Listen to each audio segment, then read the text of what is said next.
ఆశీర్వచనాలు అందించినందుకు చాలా ధన్యవాదాలు సార్. ఇప్పుడు సదాశివరావు మేషార్ గారిని ప్రసంగించవలసిందిగా కోరుకుంటున్నాను.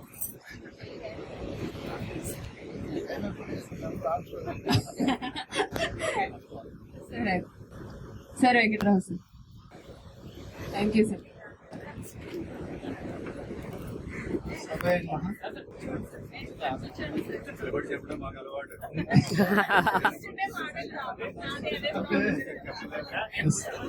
కూర్చుంటే మాట్లాడలేం.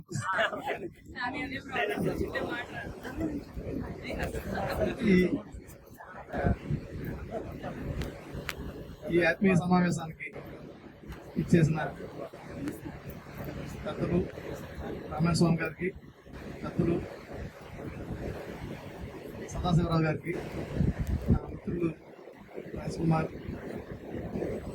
రాజు గారికి, వివరణ గారికి హృదయపూర్వక నమస్కారాలు. మీ అందరికీ నా ఆశీస్సులు. నేను ఈ స్కూల్కి 98లో వచ్చాను. 98 నుండి ఇక్కడ చేశాను. అయితే నేను వచ్చేటప్పటికి అంటే ఫస్ట్ అపాయింట్మెంట్ అయిన తర్వాత మొట్టమొదట నేను రాజ్ కుమార్ డిపిఈపిలో అక్కడ ఆఫీస్లో వర్క్ చేసి నెక్స్ట్ అంటే ఇక్కడికి వచ్చాను అన్నమాట. నేను వచ్చాను ముందు. నేను అప్పటికే రెసిడెన్షియల్ స్కూల్లో పనిచేయడం వల్ల నాకు మొదటి నుండి కొద్దిగా స్ట్రిక్ట్గా ఉండడం అనేది, అంటే మ్యాథ్స్ అలాగుంటే కానీ మీకు కరెక్ట్గా సబ్జెక్ట్ వెళ్ళదు అనేది నేను అలాగే ఉండేవాడిని. నేను చివరి వరకు అలాగే ఉన్నాను. కాకపోతే ఇప్పుడు అలా లేదు. ఇప్పుడు అలా ఉండే అవకాశం కూడా లేదు. నా విద్యార్థులందరూ కూడా ఆ రకంగానే బాగుపడ్డారు.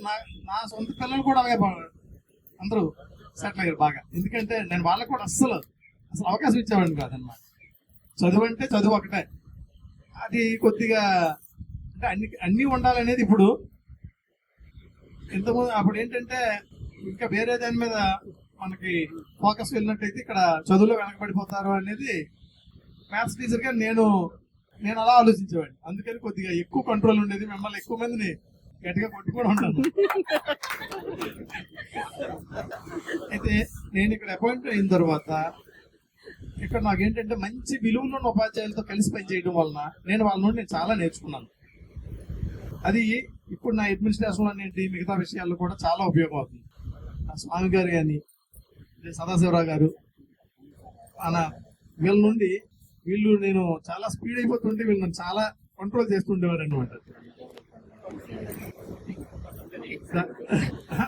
విషయంలోనే కాదు, మామూలుగా కొద్దిగా అగ్రెసివ్ గా ఉండేవాడిని. బాగా తెలుసు.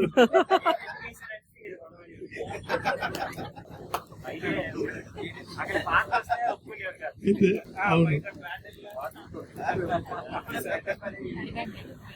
తర్వాత అంటే ఈ పాఠశాల అనేది చాలా మంచి ప్రదేశం. ఈ స్కూల్ అంటే నాకు ఎప్పటికీ నేను మా స్కూల్ అని అనుకుంటాం. ఇప్పటికి కూడా మా సొంత స్కూల్ సంస్కృత స్కూల్.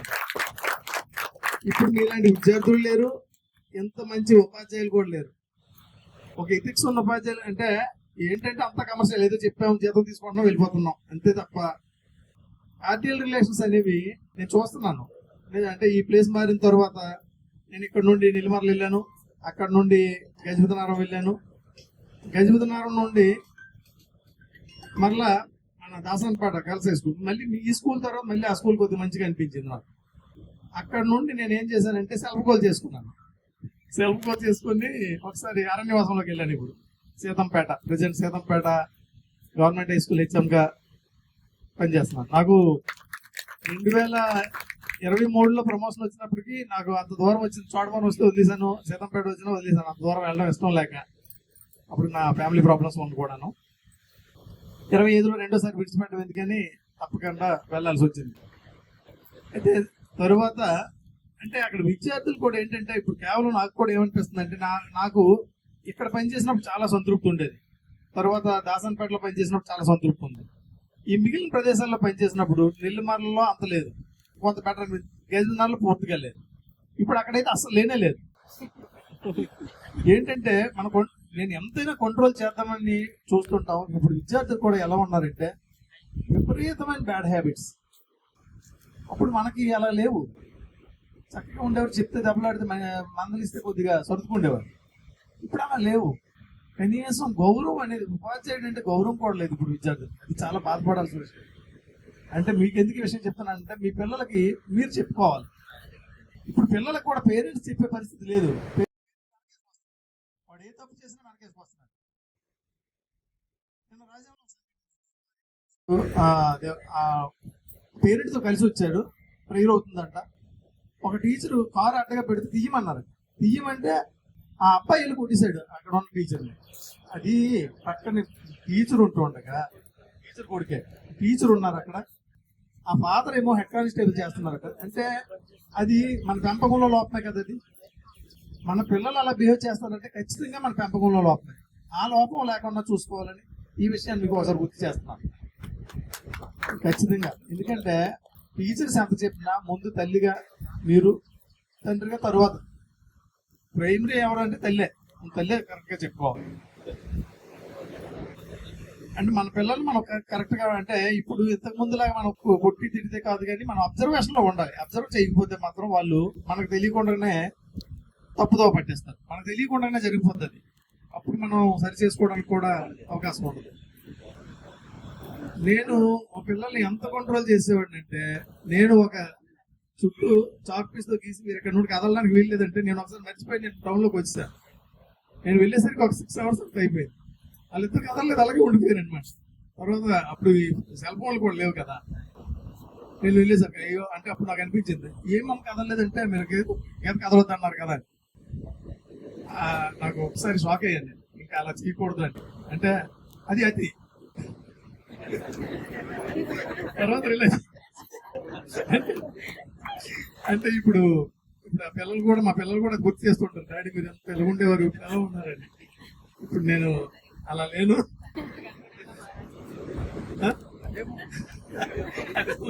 ఇప్పుడు అలా ఉన్నాయి ఎవరు అంటే పిల్లలకి ఏంటంటే, ఇప్పుడు మా స్టూడెంట్స్ అక్కడ చూస్తున్నారు కదా, చిన్న పిల్లలు కూడా గంజాయి, చిన్న పిల్లలు 8th class నుండి వాడు ఇలా వణుకుతుంటాడు. ఎక్కడికి వెళ్ళారంటే అక్కడ వస్తాడు, వాడు వచ్చేసరికి కళ్ళు రెడ్గా ఉంటాయి. నేను దాన్ని డైజెస్ట్ చేసుకోవాలి. ఎక్కడికి వెళ్ళి వచ్చానంటే బయటికి వెళ్ళాను. ఎందుకంటే వెళ్ళాను సార్. ఏమరా అంటే, సార్ నేను ఇప్పుడు వెళ్ళి దొమ్ము కొట్టకపోతే నా చేతులు వణికిపోతాయి అంటే. వాడికి చదివేది 8th class. అంటే అంత దారుణమైన పరిస్థితుల్లోకి మనం ఈ కోవిడ్ తర్వాత నెట్టివేయబడ్డాం. దానికి అందరూ కారణం, ఎందుకంటే అక్కడే పండించుకుంటారు కాబట్టి దాన్ని మనం ఏం చేయలేము. కంట్రోల్ చేయడానికి నేను విశ్వ ప్రయత్నం చేశాను, కానీ నాకు కట్స్ వచ్చాయి.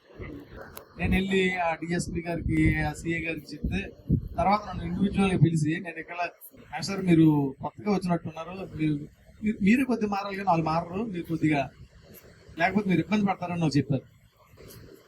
అప్పుడు నేను ఒక సిఐ ఒక డిఎస్పీ అలా చెప్తానంటే మనం తగ్గాలని చెప్పేసి నేను తగ్గిపోయాను. నేను అది ఇప్పుడు ప్రెసెంట్ ఉన్న సొసైటీ అలా ఉంది. అక్కడ నుండి ఎంత వేగం వచ్చేస్తున్నా, ఎక్కడ ఉద్యోగం తీసుకున్నా, అక్కడ అంటే ఉద్యోగం బీఆర్ తీసుకుందాం ఈ మధ్య అనుకున్నాను. బాబుకి అంటే మా పిల్లలు 3 సెటిల్ అయినారు, బాబు కూడా జాబ్ వచ్చేసాక బీఆర్ తీసుకుందాం ఈ మధ్య అనుకున్నాను. కానీ కొద్దిగా వెయిట్ చేయండి, ముందు లీవ్ పెట్టండి, ఇంకా ఉండలేకపోతే అప్పుడు ఎదురుగానని నేనైతే ఇప్పుడు అటు ఇటుగా ఆలోచనలో ఉన్నాను అనమాట. బీఆర్ ఇంకా నాకు 4 years ఉంది. యాక్చువల్గా నేను మొన్న June 30th నేను రిటైర్ అయిపోవాలి 58కి. అప్పుడు ఇచ్చారు చంద్రబాబు నాయుడు ఒక, అంటే జగన్ ఒక 2 years, ఈయన ఒక 2 years పెంచడం వలన 4 years. ఇంకా అంటే దానికి నేను అడ్జస్ట్ అవ్వలేక, దూరం అనేది పక్కన పెడితే వాతావరణం నాకు సెట్ అవ్వట్లేదు. నా మైండ్ ఎంత సెట్ చేసుకున్నా నేను ఫిజికల్ గా మెంటల్ గా స్ట్రెయిన్ అవుతున్నా. మనం ఏం చేయలేని ఉద్యోగం ఎందుకు చేయడం, జీతం కోసమే పని చేస్తాను అనే ఒక అసంతృప్తి ఉందన్నమాట. దానివలన మీ అందరూ మీ జీవితంలో బాగా సెటిల్ అయ్యారని భావిస్తున్నాను. నాకైతే రాజా రెగ్యులర్ గా టచ్ లో ఉంటాడు, నాకు మా పిల్లలకు కూడా అందరితో బాగా మా ఇంట్లో అబ్బాయిలో ఉంటాడు. వాడి మంచి సర్వీస్ మోటో.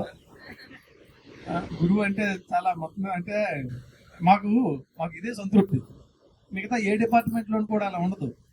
ఇలా పిలవడం, ఇలా గౌరవించుకోవడం, మనం ఇలా కలిసి ఇలా మాట్లాడుకోవడం, ఒక ఫ్యామిలీలా ఉంటాం అన్నమాట.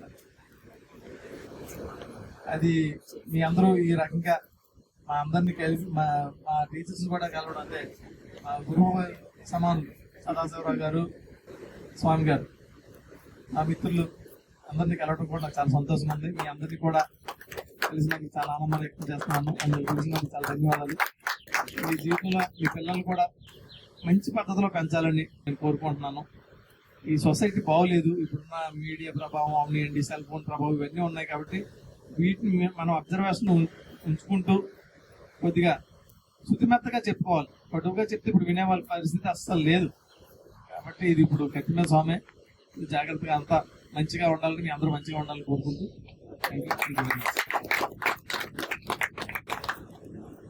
ధన్యవాదాలు.